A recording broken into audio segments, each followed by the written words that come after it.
말씀은 재림의 날이라는 그런 주제로 해서 함께 은혜를 나누고자 해요.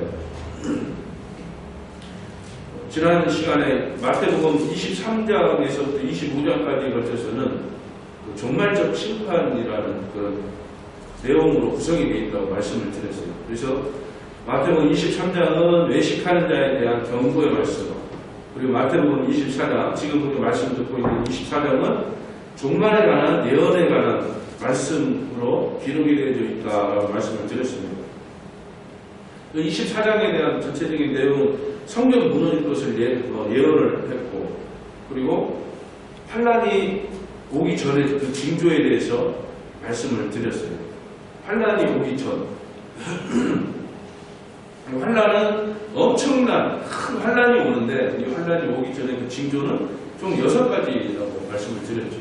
적그리스도가 출현하고, 그리고 난리와 난리, 소문이 난다고 했습니다. 난리와 난리, 소문은 전쟁, 기근, 지진, 이런 자연재해. 아프리카 지역에 있는 메뚜기 떼가 농작물을 다 갉아먹는 그런 재해가 일어납니다. 물이 부족하고. 그러니까 이런 아프리카뿐만이 아니고 이런 동남아 지역 마찬가지. 그리고 전 세계가 또 기후의 영향을 받고 있지 않습니까?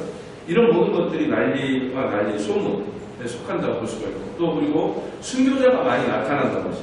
실질적으로 복음을 전하다가 죽은 그리스도인도 있지만은 이 복음, 이 믿음을 지키기 위해서 죽도록 충성하는 진짜 믿음의 사람들도 많이 나타난다. 그리고 또 그 안에서 배교자들도 많이 나타난다. 그러니까 믿음을 버리고 떠나가는 사람, 세상으로 다시 돌아가는 사람, 그거는 이제 뭐 여러 가지 환경 속에서 나타난다고 했죠. 외부적인 그런 핍박, 영향, 그리고 또 현실을 이겨내지 못하고 저버리고 뒤떨어지고 뒤처지는, 그리고 저버리는 그런 모습, 이런 모든 것들이 대교하고 연결이 됩니다. 그리고 5번째는 거짓 선지자들이 많이 일어난다는 거죠. 거짓 선지자. 그리고 마지막으로 불법이 성행해서 사랑이 식어진다라고 말씀을 드렸습니다. 이 6가지 현상이 나타나면 환란이 옵니다. 환란이 오는데 그 다음에 이어지는 말씀이 그 이후에 환란이 닥치는데 그 환란 가운데 주님이 재림하신다라는 오늘 본문의 말씀으로 이어집니다. 그런데 이 환란은 너무나 큰 환란이라고 성경에서 이야기하고 있어요. 21절에서 이야기를 합니다. 21절 제가 한번 읽어보겠습니다. 이는 그때 큰 환란이 있겠습니다. 창세로부터 지금까지 이런 환란이 없었고 후회도 없으리라. 너무나 큰 고통이 임하는 그런 환란이다라고 이야기를 하고 있습니다. 그래서 살면서 그런 큰 환란은 없을 것이다라는 그런 내용의 말씀입니다. 이 환란은 2가지로 의미한다고 말씀을 드렸어요. 첫 번째는 예루살렘, 이스라엘의 멸망을 이야기한다고 했어요. 그래서 실질적으로 AD 70년에 주님이 오시고 난 70년에 정확하게 예루살렘이 완전히 멸망해요. 돌 위에 돌 하나도 남지 않을 만큼 완전하게 전멸을 당합니다. 그리고 이스라엘이 멸망을 해서 이스라엘 민족이 모든 사람들이 각국으로 다 도망가는 거예요. 그곳에 있으면 다 죽으니까 다 도망가는 거예요. 그래서 이제 디아스포라가 나왔고 전 세계로 이스라엘, 유대 민족이죠. 유대 민족이 뿔뿔이 흩어져서 살아가는 그런 상황이 모이게 된 겁니다. 그리고 2번째는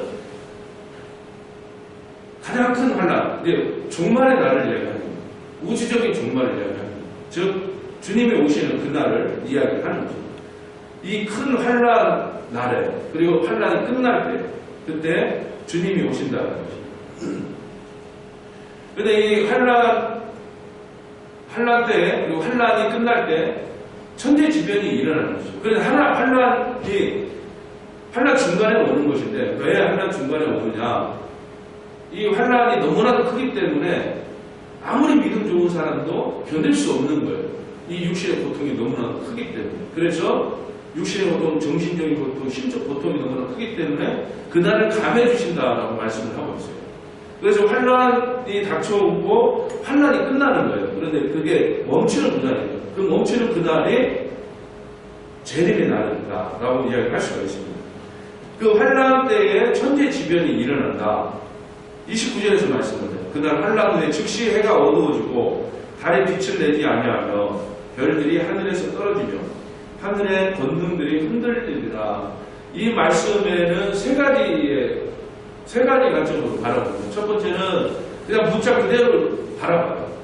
실질적으로 해가 어두워지고 달이 빛을 내지 아니하며 별들이 하늘에서 떨어지고 그리고 하늘의 권능들이 흔들리리라. 이게 충분히 가능한 얘기지 않습니까?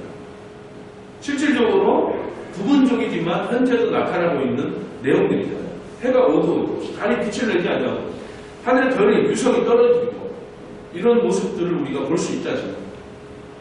그리고 환란 때는 이런 모든 모습들이 부분적으로 나타나는 것이 아니고 전체적으로 나타난다는 것이죠. 그래서 새하늘과 새 땅, 지금 우리가 지금 보고 있는 이 하늘과 이 땅하고는 다른 형태의 새하늘과 새 땅이 나타난다는 것이에요. 그리고 두 번째는 29절에서 말씀하고 있는 이런 재해와 관련된 이런 내용이 미혹으로 인해서 많은 무리가 넘어진다는 그런 의미를 또 가지고 있습니다. 미혹, 누가 미혹한다고 했습니까? 적그리스도가 미혹을 하고 거짓 선지자들이 미혹을 한다고 했어요. 이건 우리가 심각하게 받아들여야 되는 내용입니다. 지금 우리 만나교회에서는 다른 복음이 전해지고 있다는 사실을 믿으시길 바랍니다. 별로 반응이 없네요.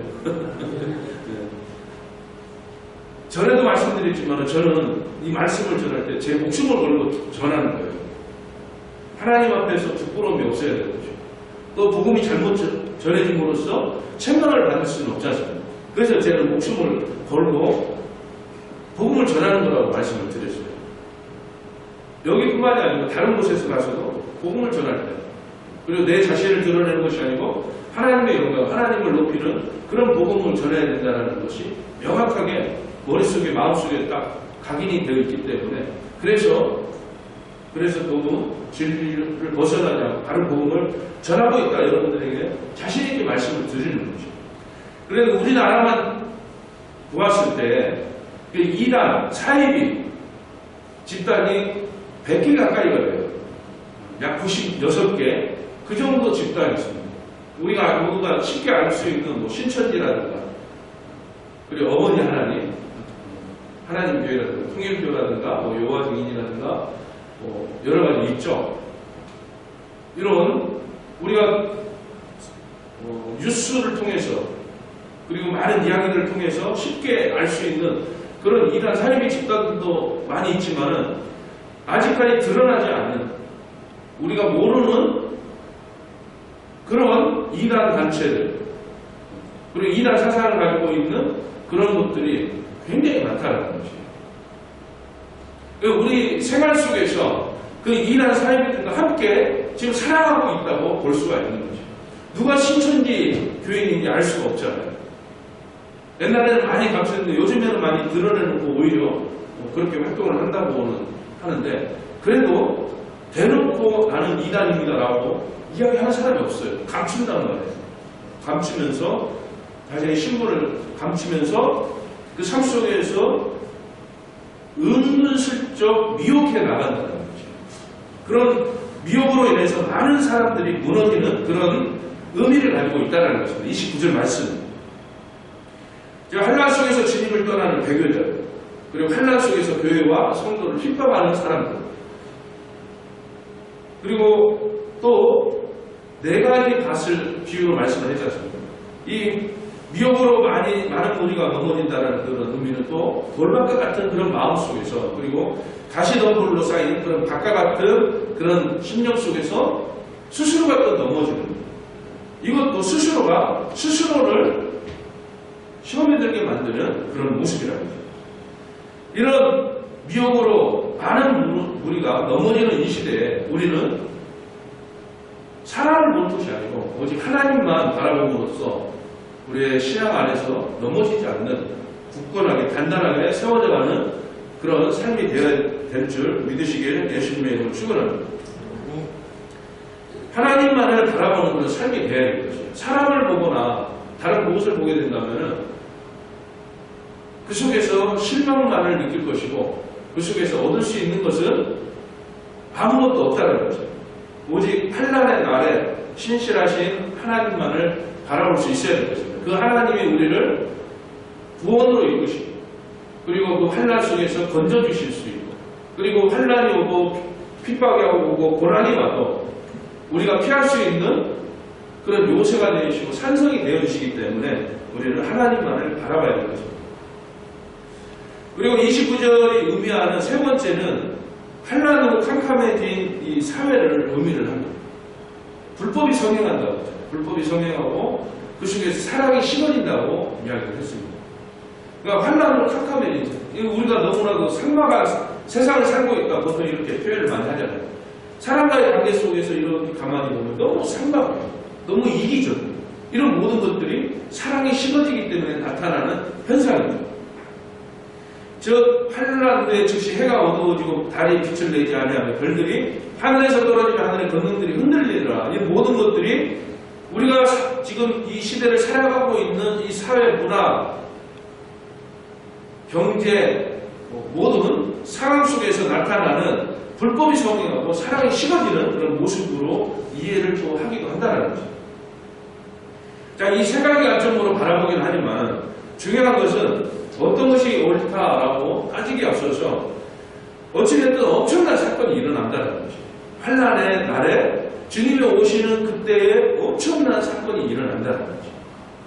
우리가 알 수 없는 그러니까 지금까지 있었던 그런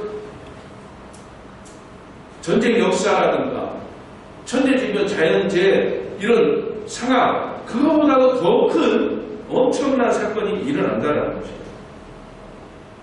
그날에 이런 엄청난 사건이 일어나는 그날에 인자의 징조가 나타난다라고 말씀을 합니다. 그것은 예수님의 재림이죠. 재림인데 재림의 날에 어떤 모습으로 어떻게 나타나는가 몇 가지의 순서가 있습니다. 몇 가지 상황이 성경에서는 우리에게 설명을 해주고 있어요. 그러니까 예수님이 오시는 그날은 우리가 알 수가 없어요. 예수님이 이 땅에 초림을 하셨어요. 처음 오셨을 때 그때도 몰랐어요. 하나님의 시간, 하나님의 때에 맞춰서 성경에서 예언한 그 예언한 모습으로 오셨어요. 가장 낮은 것, 가장 천한 것, 베들레헴, 나사렛, 베들레헴 말구육관에서 나오셨어요. 그리고 성경에서 예언한 대로 그 모든 사람들이 성경에서 예언한 그대로 이루어졌어요. 이것처럼 재림도 성경에서 말씀하고 있는 그 말씀 그대로 이루어진다는 이 사실을 믿으시길 바랍니다. 성경에서 이야기한 그대로 주님은 오셔요. 그런데 그 날짜, 그 날은 성부 하나님만 아신다고 하죠. 그래서 우리는 어느 날을 오실지 예수님께서 다시 오실지 우리는 알 수가 없어요. 그러나 예수님이 오시는 그 징조를 우리에게 설명을 해줬고 그리고 오실 때의 그 상황을 또 설명을 해줍니다. 그 오실 때의 상황이 27절에서 이렇게 말씀을 합니다. 우리 함께 27절 말씀 함께 읽어보겠습니다. 번개가 동편에서 나서 서편까지 번쩍이같이 인자의 임함도 그러하리라 라고 말씀을 합니다.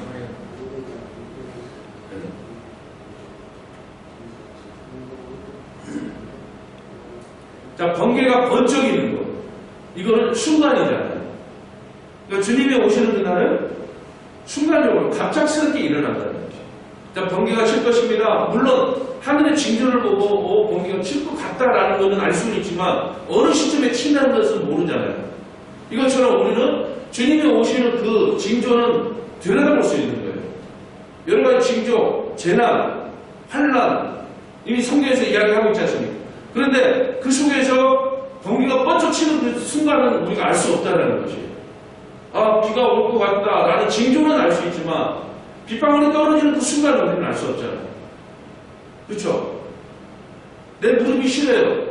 어르신들 그러잖아요. 내 무릎이 시리니까 허리가 아프고 하니까 비가 오려나 하늘을 보니까 먹구름이 오는 거예요. 비가 올 것 같네? 주님이 오실 것 같네?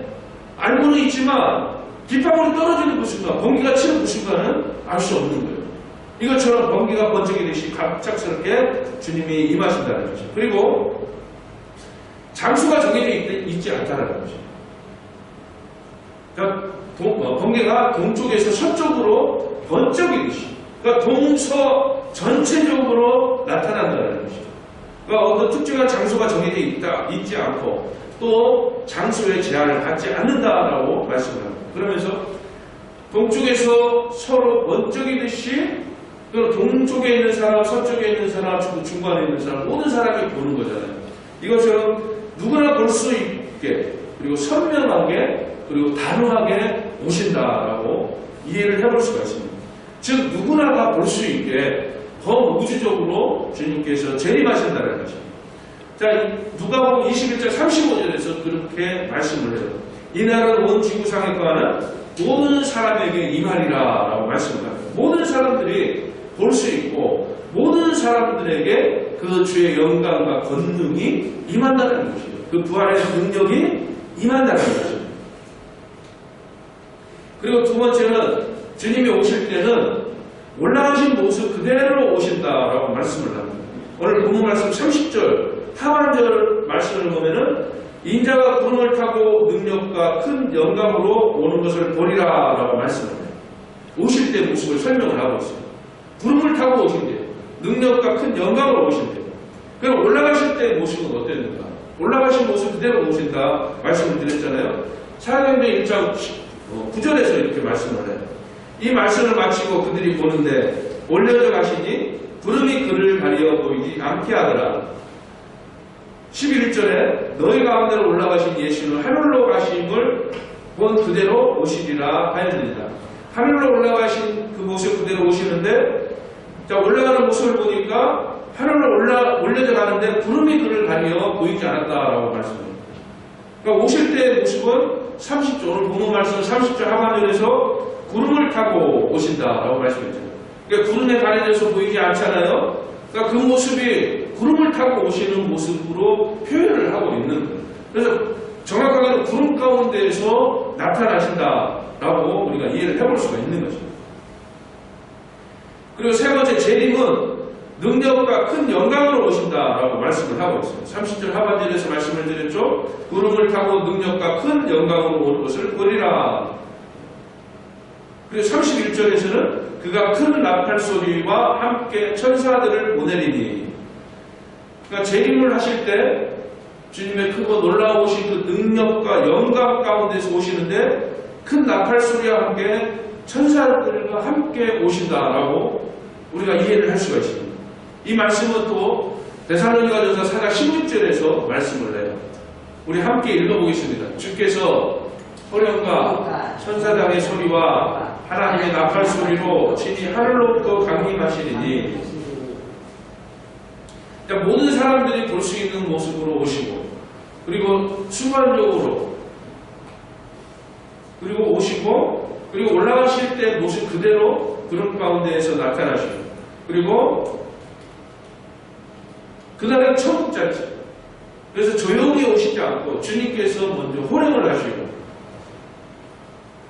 그리고 천사장의 소리와, 그리고 많은 천사들과 함께, 그리고 하나님의 나팔 소리와 함께 강림하신다 라고 말씀을 하고 있습니다.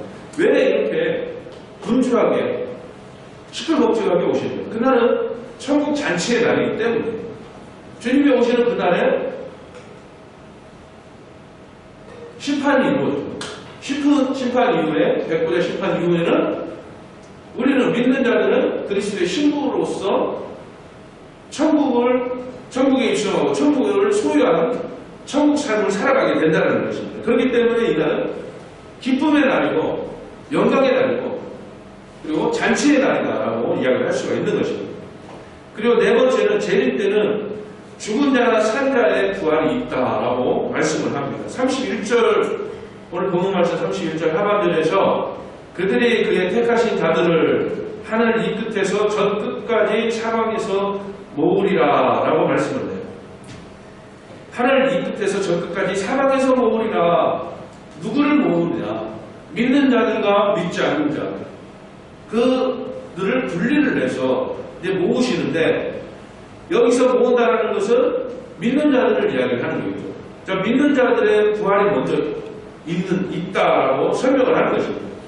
믿는 자는 누구냐? 저와 여러분을 이야기하는 거죠. 먼저는 그리스도 안에서 죽은 자를 이야기하는 거죠.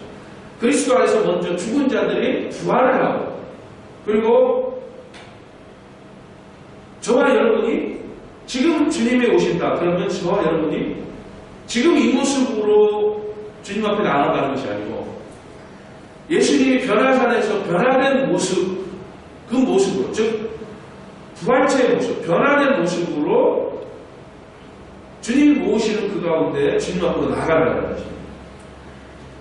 이 말씀이 고린도전서 15장 51절과 52절에서 설명을 합니다. 우리 앞에 있는 거 함께 읽어보겠습니다. 보라, 내가 너희에게 비밀을 말하노니 우리가 다 잠잘 것이 아니요 마지막 나팔의 순식간에 호련히 다 변화되리니 나팔 소리가 나면 죽은 자들이 썩지 아니할 것으로 다시 살아나 우리도 변화되리라. 이건 비밀이라고 또 말씀합니다. 시큰 비밀.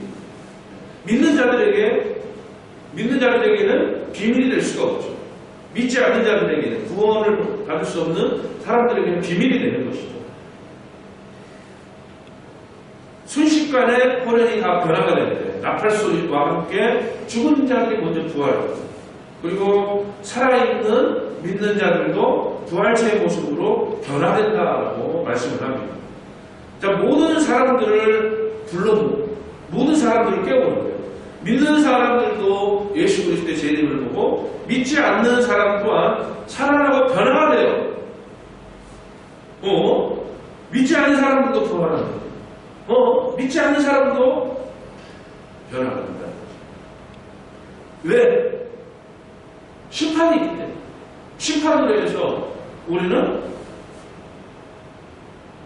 영생이긴 영생이지만 천국에서의 영생이냐 지옥에서의 영생이냐 이 차이가, 이 판결이 나기 때문이라는 거죠. 믿지 않는 자들도 살아나고 변화합니다. 30절 중반에서 말씀을 해요. 30절 중반에서 그때 땅의 모든 족속들이 통곡하며 라고 말씀을 합니다. 그들이 왜 통곡을 합니까? 모든 사람들이 통곡을 하는 거예요. 주님이 정말로 현주도 목사가 전도하면서 복음을 전했던데요. 우리 고순정 원사님이 예수를 믿어야 된다. 복음을 전하면서 전했던 그 말이 정말로 실제로 진실이었구나 라는 것이 증명되는 것이에요. 그렇기 때문에 통곡을 하는 거예요. 내가 그때 믿을 거를 하면서 통곡을 한다는 것이에요. 자, 계시록 6장 7절에서도 비슷한 말씀을 합니다. 함께 읽어보겠습니다. 볼지어다 구름을 타고 오시리라. 각 사람의 눈이 그를 보겠고 그를 찌르는 자들도 볼 것이요 땅에 있는 모든 족속이 그런 말미암아 애곡하리니. 아멘. 모든 사람들이 믿는 자나 믿지 않는 자나 예수 그리스도의 그 재림을 본다라는 것입니다. 그를 찌른 자도 볼 것이요. 누가 그를 찔렀습니까? 예수님을 찌른 사람이 누구예요? 로마 병사가 찔렀죠. 창으로 예수님의 옆구리를 찔렀죠. 그를 찌른 자도 볼 것이요 그를 죽인 자들도 볼 것이요 못을 받고 그를 죽음에 내어준 그 많은 무리들도 본다라는 것입니다. 그리고 땅에 있는 모든 족속이 그런 말미암아 애곡하리라. 주님 앞으로 나가지 못한, 주님이 정말 살아있는 분 하나님의 아들이요 근본 본체가, 그리고 본성적으로 본질적으로 하나님이라는 것이 이제 증명되는 그런 상황 속에서 땅을 치면서 애곡하고 통곡을 한다는 것입니다. 사랑하는 우리 만남의 성도 여러분, 재림은 반드시 있다라는 사실을 믿으시길 바랍니다. 그리고 심판 또한 반드시 있다라는 사실을 또한 믿으시길 바랍니다. 28절 말씀을 보면은, 오늘 본문 말씀 28절 말씀을 보면은 죽음이 있는 곳에는 독수리들이 모일 것이다 라고 말씀합니다. 죽음이 있는 곳, 죽음, 부패한 죄를 이야기하는 것입니다. 부패한 곳, 죄가 있는 곳, 그곳에는 반드시 독수리가 있는 것처럼 하나님의 심판이 있다는 것이에요. 하나님의 심판. 그러나 믿는 자에게는, 하나님의 말씀을 믿고 따르는 자에게는 심판이 아니라 복이 주어진다는 사실을 믿으시길 바랍니다. 출애굽기 34장 10절에서 인자를 하나님께서 인자를 천대까지 베풀어 주신다고 말씀해요. 인자라는 인자하심, 온유하시고 따뜻하신 그 은혜를, 그 사랑을 천대까지. 천대는 몇 대입니까? 엄청난 수예요. 이거는 세세토록, 영원토록을 의미하는 것입니다. 어떻게 하나님의 말씀을 믿고 따르는, 그를 신뢰하고 그를 바라보며 그를 의지하는 믿음의 사람들에게는 그 하나님의 인자하심이 영원토록 함께한다는 것입니다. 그러나 하나님의 말씀을 청종하지 않고 믿지 않고 신뢰하지 못하는 것은 3, 4대까지 벌을 내리신다고 했어요. 실질적으로 3, 4대까지 말씀을 얘기한다. 그의 징계는, 벌은 짧아요. 왜 이렇게 짧은가? 우리를 너무나 사랑하시기 때문에. 이 말씀이 믿지 않는 사람들에게 이야기하는 게 아니에요. 믿는 사람들에게 하고 있는 말씀이에요. 그의 징계가 왜 짧냐? 우리가 회개하고 돌이키기를 바라시기 때문에 짧다는 거죠. 그러면 그의 징계가 짧기 때문에 나는 잘못을 저질러도 된다.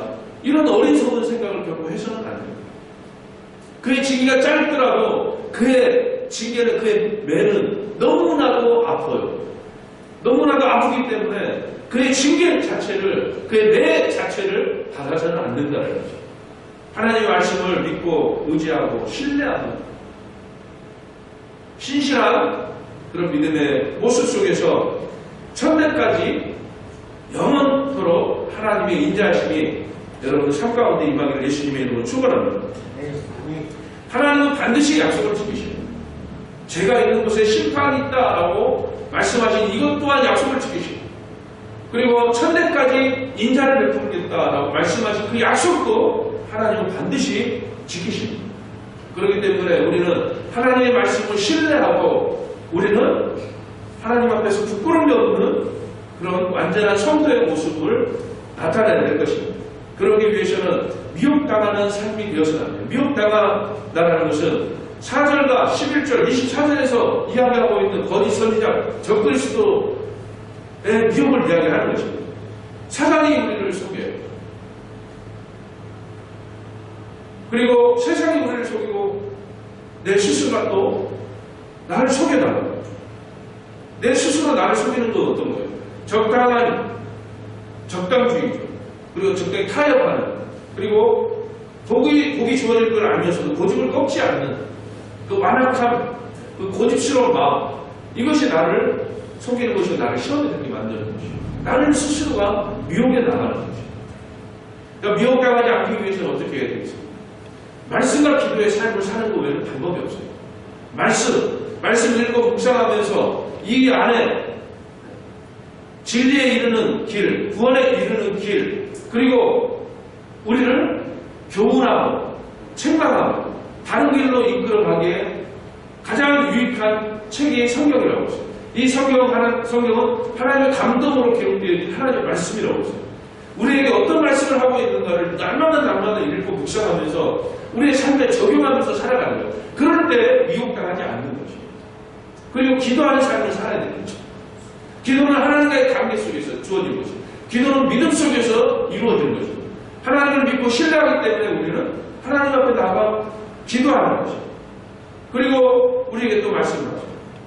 베드로전서 4장 7절과 8절에서 말씀을 합니다. 앞에 있는 함께 읽어보겠습니다.